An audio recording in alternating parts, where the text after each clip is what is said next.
6 ماہ کے سفر کے بعد عبداللہ ابن عفیف اسدی جب واپس اپنے شہر کوفے پہنچے، کیا دیکھا کہ کوفے کے بازار بند ہیں، کوئی مرد شہر میں نظر نہیں آ رہا۔ اس نے سوچا شاید کوئی بیماری آئی ہے جو ہر کوئی چھپا ہوا ہے۔ جیسے ہی اپنے گھر پہنچا تو اپنی بیٹی سے پوچھنے لگا، بیٹی کوفے والے کہاں چلے گئے؟ اس کی بیٹی کہنے لگی، بابا تھوڑے سے ہی فاصلے پہ ایک بیابان ہے جس کو کربلا کہتے ہیں، وہاں کسی باغی نے حکومت کے خلاف خروج کیا ہے اور یزید کا حکم ہے کہ جو مرد اس باغی کو قتل کرنے کے لیے میدان میں نہیں آئے گا تو اس کا سر تن سے جدا کیا جائے گا۔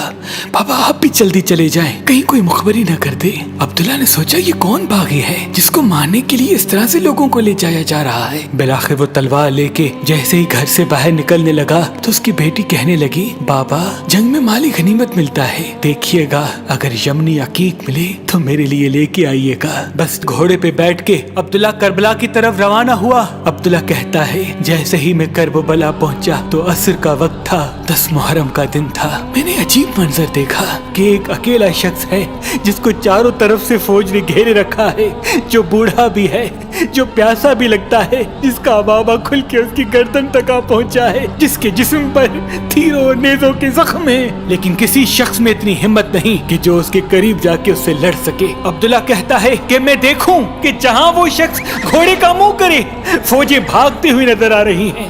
میں نے لشکر سے پوچھا کہ کون ہے جسے سب اتنا ڈر رہے ہیں؟ یزید کے ساتھیوں نے کہا کہ تمہیں معلوم نہیں، اس کا ایک بھائی عباس تھا اور یہ عرب کا بڑا بہادر ہے۔ عبداللہ کہتا ہے میں نے نہیں سمجھا اور یہ سوچا کہ شاید اس کو قتل کر دیں گے تو جنگ تمام ہو جائے گی۔ بس میں نے اپنے گھوڑے کو اس کے گھوڑے کے پیچھے لگایا، جیسے ہی قریب آنے لگا اپنی تلوار کو نیام سے نکالا۔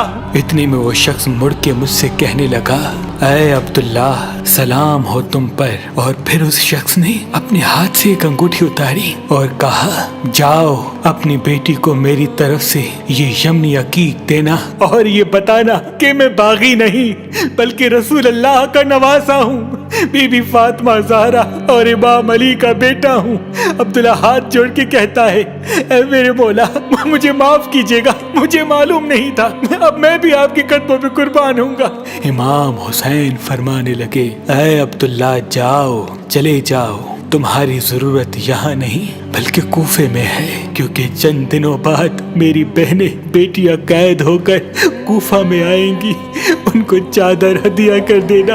اے عبداللہ جاؤ، چلے جاؤ۔ سلام ہو رسول اللہ کے خاندان پر، سلام ہو امام حسین علیہ السلام کی عظمت پر، سلام ہو ان بیویوں پر جو اسلام کے لیے بے پردہ ہو کے کوفہ و شام کے بازاروں میں پھرتی رہی۔ ہر سال محرم میں اللہ کے ولی شاہ شمس تبریز سبزواری تعویذ مولا عباس تحریر کر کے اپنی عقیدت مندوں کو دیا کرتے تھے۔ یہ تعویذ خاص اسم اعظم اور خاص وظائف سے تحریر کیا جاتا ہے جو آنے والے پورے سال میں انسان کو حضرت عباس کی ضمانت میں رکھتا ہے۔ نظر حسد جادو تعویذات کے کوئی بھی اثرات اس انسان پہ حاوی نہیں ہوتے جس کے پاس یہ تعویذ مولا عباس ہوتا ہے۔ شاہ شمس کے بعد آپ کی اولاد سید صدر الدین، سید حسن کبیر الدین، سید تاج الدین، سید فاضل شاہ، حکیم سید فتح علی شاہ، حکیم سید غلام علی شاہ، بی بی باچا زادی اور تمام شمسی جعفری سادات آج بھی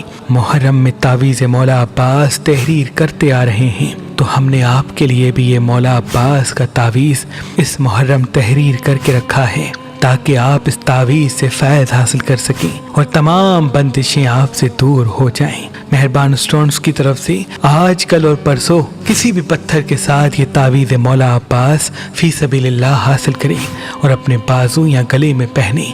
انشاءاللہ نظر حسد جادو تعویذات کے تمام اثرات پورا سال آپ سے دور ہوں گے اور فتح و کامیابی آپ کے قدموں تلے ہوگی۔